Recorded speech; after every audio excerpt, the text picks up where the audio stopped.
वर्षों पूर्व की बात है। समय और काल जब घड़ी की सुइयों से नहीं, सूर्य की छाया और चांदनी की गति से मापा जाता था। जब ग्रामों की सीमाएं जंगलों की सांवली बाहों में सिमटी थीं और रातें अनंत लगती थीं। उन्हीं दिनों का एक दुखी, भूखा और आशा विहीन प्राणी देवकी नंदन भटकता हुआ उस अनजाने ग्राम में पहुंचा जिसका नाम था बेलगांव। उसकी देह पर फटी धोती थी, आंखों में महीनों की थकान और पैरों में छाले जो हर पग पर लहू टपका रहे थे। आंखें भीतर को ढंसी हुई थीं और मुख पर आशा की अंतिम किरण तक बुझ चुकी थी। दिन चढ़ रहा था, परंतु उसके जीवन में कोई सूर्योदय नहीं था। एक टूटी फूटी मंदिर की सीढ़ियों पर, जिसकी दीवारों पर पीपल की जटाएं गहरी दरारों से बाहर निकलकर लिपटी थीं, वहीं वह लड़खड़ाकर बैठ गया। मंदिर में कोई पुजारी नहीं था, केवल एक टूटा घंटा जो हवा चलने पर स्वयं बज उठता था, जैसे किसी आत्मा की पुकार हो। वहीं बैठा वह आंखें मूंद कर केवल सांसें ले रहा था। पता नहीं कब नींद आ गई। अचानक एक स्वर ने उस शून्यता को भेद डाला। तू काम ढूंढता है? देवकी नंदन ने हड़बड़ाकर आंखें खोलीं। सामने एक वृद्ध खड़ा था, भैरवनाथ। उसकी आंखें बिल्कुल सपाट थीं, न उनमें करुणा थी न उपेक्षा। चेहरा झुर्रियों से भरा था, पर उन झुर्रियों के मध्य कोई ऐसा रहस्य छिपा था जो देखने वाले की आत्मा को बेचैन कर देता। वह चिरपरिचित नहीं लगता था, परंतु उसके कपड़े और उसकी छड़ी से प्रतीत होता था कि वह कहीं का सन्यासी था, पर कोई सामान्य नहीं। देवकी नंदन कांपते स्वर में बोला, हाँ हाँ बाबा, कोई भी कार्य चलेगा, खेत, कुआं, भट्ठी, बस पेट पालने लायक। भैरवनाथ उसकी ओर न देखते हुए मंदिर के पीछे की ओर इशारा करता है। तब तू मेरे संग चल, जंगल की सेवा करनी है, अरण्य व्यास की। जंगल सेवा? देवकी नंदन के मुख पर क्षण भर संशय उभरा, परंतु अगले ही पल उसके भूखे पेट की वेदना ने उस विचार को दबा दिया। चलूंगा बाबा, जैसा कहो वैसा करूंगा। वह न जानता था कि वह प्रस्ताव नहीं, वरन एक प्राचीन अनुबंध था, एक ऐसा यज्ञ जिसमें मानव प्राणों की आहुति दी जाती थी और जिसमें वह स्वयं अग्नि में प्रवेश करने जा रहा था। भैरवनाथ के वस्त्र धूसर और गेरुए थे, किंतु उनके किनारे किसी अज्ञात भाषा के लिपिबद्ध मंत्रों से भरे थे। उसकी छड़ी साधारण नहीं थी, वह पीपल की लकड़ी की बनी थी, परंतु उसकी पकड़ में कसी एक चांदी की नागमणि जड़ित मुंडमाला लिपटी थी। उसका मस्तक तिलक से नहीं, भस्म से सज्जित था और चाल ऐसी थी जैसे समय स्वयं उसके पीछे पीछे चलता हो। बाबा, जंगल में क्या करना होगा? सेवा। तुझे केवल सेवा करनी है और हर नियम मानना होगा।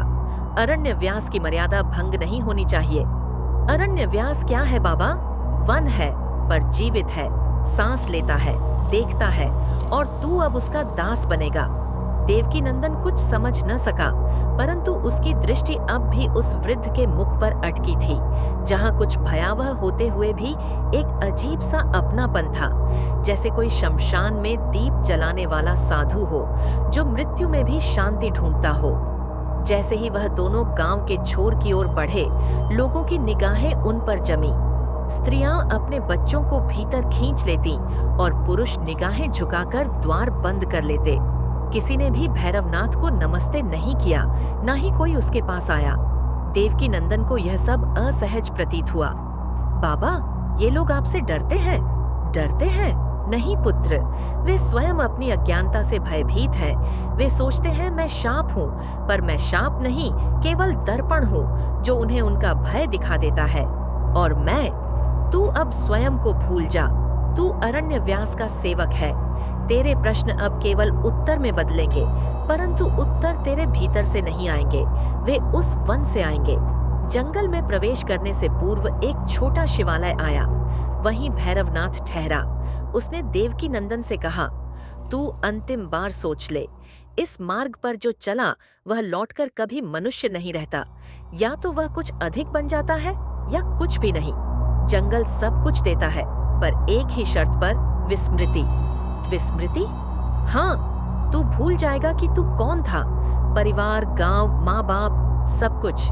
यह कार्य नहीं, यह बलिदान है। देवकी नंदन ने एक पल को मंदिर की घंटी की ओर देखा। जो धीरे धीरे अपने आप हिल रही थी, मानो किसी अदृश्य शक्ति ने उसे सहमति दी हो। उसने आंखें मूंद लीं और कहा, मैं तय संध्या का समय था, आकाश रक्तिम था, सूर्य जैसे वन की अग्नि से दहक गया हो। पीपल और बरगद की ऊंची ऊंची शाखाओं के नीचे भैरवनाथ और देवकीनंदन धीरे धीरे अंधकार की ओर अग्रसर हो रहे थे। जहां बेलगांव की आखिरी माटी छूटती है, वहां एक पगडंडी आरंभ होती है। वह पगडंडी कोई सीधा मार्ग नहीं, वरन अरण्य का गुप्त द्वार है। भैरवनाथ ने वहीं रुककर कहा, अब तू पीछे नहीं देखेगा। इस समय से तेरा संबंध केवल वन से होगा। जो दिखे पूछ मत, जो सुने उत्तर मत दे, और जो पुकारे पीछे हरगिज मत मुड़ना। देवकीनंदन का हृदय धुक धुका उठा, परंतु उसने सिर हिलाया। पगडंडी पर पहला पग रखते ही कुछ अजीब हुआ, मानो हवा एक पल को थम गई। वृक्षों की सरसराहट शांत हो गई। पक्षियों का कलरव, जो दिन भर गूंजता था, एक क्षण में मौन हो गया। ये अरण्य व्यास है, भैरवनाथ बोला। ये देखता है कि कौन आया है। अगर इसे तू स्वीकार्य नहीं हुआ तो तू जीवित नहीं बचेगा। ज्यों-ज्यों वे भीतर बढ़ते गए, देवकीनंदन को प्रतीत हुआ, वृक्ष केवल खड़े नहीं हैं, वे देख रहे हैं। कुछ वृक्षों की छालों पर आकृतियां थीं, आंखों जैसी, होठों जैसी, मानो वे कभी मनुष्य थे। कुछ लताओं से हल्का हल्का कुहासा निकल रहा था, जैसे सांसें छोड़ते हों। भैरवनाथ चलते हुए भी लगातार मंत्र बुदबुदाता रहा। उसकी कमर से एक मृग चर्म का थैला बंधा था, जिसमें जड़ी बूटियां यार हों। यह अरण्य जीवित है, भैरवनाथ ने समझाया, पर यह कोई देवता नहीं। यह रक्षण करता है, पर प्रतिशोध भी लेता है। यहाँ हर श्वास एक करार है, जीवन के बदले मौन, प्रकाश के बदले अंधकार। चलते चलते एक स्थान पर वह दोनों रुक गए। एक पुराना पीपल वृक्ष था, विशाल, इतना कि उसकी छाया कई गज तक फैलती थी। उसकी सबसे ऊंची शाखा पर कोई झूल रहा था। देवकीनंदन को उस परछाई में एक स्त्री दिखी। उसकी देह हिल रही थी, परंतु धागे जैसे पतले, उलझे हुए बाल हवा में स्थिर थे। बाबा, वह स्त्री, वह तो मुंह बंद रख, भैरवनाथ गरजा। तू बोलकर उसे देखता नहीं, उसे जगाता है। वह पहली रक्षक है। कौन? जिसे बलिदान में चढ़ाया गया था, वही अब द्वार पर रहती है, हर आने वाले की परीक्षा करती है। उस स्त्री ने अचानक गर्दन घुमाई। देवकीनंदन ने देखा, उसकी आंखें नहीं थीं, केवल दो काले शून्य गड्ढे, जिनमें कुछ हिलता हुआ दिखाई देता था, जैसे किसी और आत्मा की परछाई। चल, आगे चल, उसका काम केवल देखना है, जवाब वह मृत्यु से मांगती है। कुछ कोस आगे चलने के पश्चात वे एक चबूतरे पर पहुंचे, पत्थरों से घिरा हुआ, और बीच में एक शिला, जिस पर लाल धागे और भस्म पड़ी थी। भैरवनाथ ने वहीं अपना मृग चर्म बिछाया और देवकीनंदन को बैठने का इशारा किया। अब ध्यान से सुन, वह बोला। अरण्य व्यास में नियम है, और वे तोड़ने वाले को जंगल स्वयं निगल लेता है। कौन कौन से नियम? रात्रि के तीसरे प्रहर में कभी बाहर न निकलना। उस समय गौरवाणी चलती है, एक स्त्री जिसे उसका प्रेमी छोड़ गया, और जो अब हर पुकार का उत्तर मां बनकर देती है। किसी भी दिशा में 3 बार सीटी न बजाना। यह वन देवताओं को संकेत देता है कि भोजन आ गया है। पीपल के वृक्ष से कभी भी हंसकर मत गुजरना। उनमें वे आत्माएं रहती हैं जिन्हें मृत्यु से पहले धोखा मिला। हंसी उन्हें चिढ़ाती है। चंदनवाड़ी की ओर कभी मत जाना, वहां वो रहती है जिसका नाम लेना भी वर्जित है। और सबसे अंतिम, कभी यह न सोचना कि जंगल तुझसे डरता है। अरण्य व्यास केवल वही दिखाता है जो तू सह सकता है, अधिक नहीं। पर तू जैसे ही सोचने लगे कि तू बच गया, तब तू मारा गया। रात आ गई थी। आकाश पर तारे नहीं थे, केवल एक नीला अंधकार जो मानो गिरता जा रहा था, वृक्षों की शाखाओं से टपकते हुए। देवकीनंदन ने एक छोटी झोपड़ी में शरण ली, जो पेड़ की जड़ों से बनी थी। बाहर भैरवनाथ दीपक जला रहा था और शंखनाद कर रहा था। धीरे धीरे वातावरण में कोई सरसराहट खुलने लगी। उसने झोपड़ी में आंखें मूंद लीं, पर तभी किसी स्त्री का स्वर गूंजा। बाहर आओ, मैं ठंडी हूँ, बहुत ठंडी। स्वर मधुर था, ऐसा मधुर कि रोमांच खड़ा कर दे, परंतु उसमें कुछ अस्वाभाविक भी था। देवकीनंदन कांप गया। बाहर आओ ना, मुझे आग चाहिए, मैं जलूंगी नहीं, बस थोड़ी गर्मी चाहिए। वह लगभग उठ ही गया था कि भैरवनाथ का स्वर गर्जा, मत निकलना, वह वही है, वह पहली रक्षक है।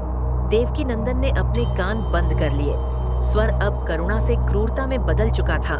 बाहर आ, बाहर आ, मैं जानती हूँ तू वहाँ है, मैं तेरा नाम जानती हूँ, देवकीनंदन। और यही था भय का पहला वास्तविक साक्षात्कार। एक ऐसी रात्रि जो ना नींद देती है ना जागरण। देवकीनंदन की आंखों में नींद नहीं थी, वहां केवल अंधकार था, और वह भी ऐसा जो केवल बाहर नहीं, भीतर भी उतर गया था। उस रात जब वह स्त्री स्वर में उसका नाम पुकार रही थी, तब उसे पहली बार लगा, यह नौकरी नौकरी नहीं, प्रेत विवाह है। सवेरे जब आकाश हल्का हुआ, तब भी जंगल में सूर्य का प्रकाश नहीं आया। अरण्यव्यास में दिन केवल धुंधला होता है, जैसे समय स्वयं यहाँ थक गया हो। प्रभात के उस धुंधलके में भैरवनाथ ने काले चूर्ण से एक चक्र बनाया, 8 कोणों वाला, और देवकीनंदन को उसमें बैठा दिया। आज तुझे जाना होगा चंदनवाड़ी। वो जहाँ जाना मना था? हाँ, क्योंकि अब तुझे परीक्षा देनी है। जिसने तुझे देखा अब वह तुझे छोड़ेगी नहीं जब तक तू वहां नहीं जाएगा। लेकिन याद रख, वहां जो है उसका नाम नहीं लेना, उसकी आंखों में नहीं देखना, और उसे प्रेम से मत देखना। प्रेम से? हाँ, वह प्रेम पहचानती है, और जिसे वह पहचान ले उसे छोड़ती नहीं। चंदनवाड़ी कोई स्थान नहीं था, वह एक अनुभूति थी। जैसे ही देवकीनंदन उस दिशा में चला, हवा बदल गई, वह सुगंधित हो गई, चंदन, केसर और किसी स्त्री के शरीर की गंध जिसे उसने कभी नहीं जाना। धरती पर हल्की हल्की नमी थी, और झाड़ियों में से सुनहरी आंखें उसे निहार रही थीं। कहीं दूर से एक स्त्री का गुनगुनाना सुनाई दिया, पाह पाह पिया मोरा सोवत नाही। वह स्वर मीठा था, परंतु उसमें एक भीतर तक काटने वाली तड़प थी। देवकीनंदन के पैर स्वयं चल पड़े, जैसे कोई अदृश्य डोर उसे खींच रही थी। एक खुला स्थान था, वृक्षों से घिरा, परंतु बीच में एक पत्थर का चबूतरा, उसके ऊपर वह बैठी थी। उसे देखना एक अपराध था, पर उसने देखा। उसकी केश राशि रात से भी गहरी थी, और उसकी लटें धरती को छू रही थीं। उसके नेत्र नहीं, आंखों की जगह 2 नीली ज्वालाएं थीं। होंठ रक्त जैसे, पर जैसे बरसों से किसी को चूमा नहीं। उसकी देह अधूरी वस्त्रों से ढकी थी, जैसे वह पिघलती हुई हो, फिर भी बची हो। तू आया है, उसने कहा, मुझे देखने या मुझे पाने। उसकी वाणी में गूंज थी, जैसे कई स्त्रियों का स्वर एक साथ बोल रहा हो। हर शब्द के साथ जंगल की पत्तियां झरने लगीं। मैं तुझे जानती हूँ, तेरे भीतर जो प्रेम है वह अधूरा है, मैं पूरी कर सकती हूँ, मैं तेरी अधूरी मृत्यु हूँ। वह उठी, चबूतरे से उतरी नहीं, तैरती हुई आई। देवकीनंदन पीछे हटा, पर उसके पैर भारी हो गए। क्या तू मुझे अपना कहेगा? उसने पूछा। नहीं। क्या तू मेरा नाम लेगा? नहीं। तो क्या तू मेरी आंखों में देखेगा? वह निकट आई, इतनी निकट कि उसकी गंध अब मन में उतरने लगी। चंदन नहीं, अब वह मृत देह की सड़ी मिठास थी। देवकीनंदन ने आंखें बंद कर लीं। देख, एक बार देख, मैं वही हूँ जिसे तू अपने पिछले जन्म में छोड़ आया था, वही जिसकी चिता तूने अधूरी जलाई थी। तू कौन है? वह कांपते स्वर में बोला। मैं तेरा अधूरा व्रत हूँ, मैं वह प्रेयसी हूँ जिसे तू वधू बना नहीं सका, और अब मैं तेरी सेवा नहीं, तेरा स्वामित्व मांगती हूँ। चंदनवाड़ी की स्त्री ने देवकीनंदन का चेहरा थामा। एक बार देख, बस एक बार। जो तू देखेगा वह तुझे कभी सोने नहीं देगा, कभी मरने नहीं देगा। वह डगमगाया, और अनायास उसने देख लिया, और तभी पूरा अरण्य कांप उठा। आकाश से एक काली बिजली गिरी, वृक्ष चटकने लगे, उस स्त्री की नीली आंखें भभक उठीं। अब तू मेरा है, तेरा नाम मेरा, तेरी सांसें मेरी, और तेरा हृदय अब मेरा हवन कुंड। कहीं दूर से भैरवनाथ का शंखनाद हुआ, एक मंत्र की गूंज हवा में तैरने लगी। एयुएम अग्निशिखाय नमः, प्रेतवामाय नमः, मृत्युत्रयीं विसर्जयामि।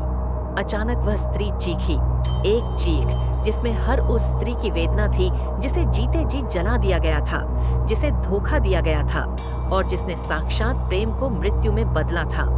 वह गायब हो गई, धुएं में, धूप में या आंसुओं में, कोई नहीं जान पाया। जब भैरवनाथ उसे वापस लाया, देवकीनंदन का शरीर जल रहा था, पर उसकी आंखें ठंडी थीं, जैसे किसी और की आंखें उसमें बस गई हों। तू बचा नहीं है, भैरवनाथ बोला। तू केवल टल गया है, उसका नाम नहीं लिया, अच्छा किया, पर देखा, और अब तुझे हर रात्रि वही चेहरा पुकारेगा जब तक तू उसे समर्पण न कर दे। जैसे जैसे दिन बीतते गए, देवकीनंदन को अजीब अनुभव होते। किसी अदृश्य ने उसे रात में दबोचने का प्रयास किया। एक रात उसे पेड़ों पर उलटे लटके हुए शव दिखे। उनके चेहरे विकृत और आंखें लाल थीं। कुछ पत्तियां रात को जलती हुई दिखीं, बिना किसी अग्नि के। अंततः भैरवनाथ ने उसे बताया, यह नौकरी केवल नौकरी नहीं, यह उत्तराधिकार है। तू अगला अरण्य रक्षक बन रहा है। यह वन पिशाच के वश में है, और जब तक कोई इसे रात दर रात झेलेगा नहीं, तब तक वह नियंत्रण से बाहर हो जाएगा। तेरे पूर्ववर्ती सब मारे गए, और इसी के साथ एक रात्रि केतुग्राह प्रकट हुआ। उसका शरीर धुआंधार, आंखें रक्तवर्ण और मुंह में विकृत मानव कपाल। वह केवल एक आत्मा न था, वह एक विचार था जो भय से उपजा था और जिसे जंगल ने जन्म दिया था। चंदनवाड़ी से लौटने के बाद देवकीनंदन पहले जैसा नहीं रहा। उसके नेत्रों में एक नीली चमक थी जो केवल रात्रि में जागती। वह बातें करते हुए कहीं खो जाता, जैसे कोई और भी उसके साथ उसके भीतर रह रहा हो। भैरवनाथ जानता था, यह आरंभ मात्र है। अब वह तैयार था उस प्रथम बलि के लिए। आज से तुझे वह कार्य सौंपा जाएगा जिसे केवल एक बार करना होता है, पर वह जीवन भर पीछा करता है। क्या करना होगा? किसी एक को जंगल को सौंपना होगा। किसे? जिसे तू अपने भीतर सबसे सजीव समझता है, लेकिन अब जिसे जीवित नहीं रहना चाहिए। अरण्य व्यास के हृदय में एक स्थान था, मृत्यु कुंड। वहां कोई वृक्ष नहीं उगते, केवल राख थी और अधजले अस्थि पिंजर। देवकीनंदन को वहां ले जाया गया। यह वह स्थल है, भैरवनाथ बोला, जहां तुझे वह देना होगा जो तूने कभी खोया नहीं, पर अब उसे खोना तेरा धर्म है। किसे दूं? तेरे अतीत को, उस एक को जो तुझसे सबसे अधिक जुड़ा हो और जिसने तुझे अब तक छोड़ा नहीं। देवकीनंदन मौन रहा, पर उसे उत्तर पता था। भैरवनाथ ने एक पोटली सौंपी। उसमें कुछ मिट्टी की गुड़ियां थीं और एक लोहे की छुरी। यह क्या है? तुझे ले चलना होगा उसे, जिसे तूने चंदनवाड़ी में देखा था। वह अब तुझसे बंध चुकी है, और वह बलि तभी पूरी होगी जब तू उसे बुलाकर अपने ही हाथों चढ़ाएगा।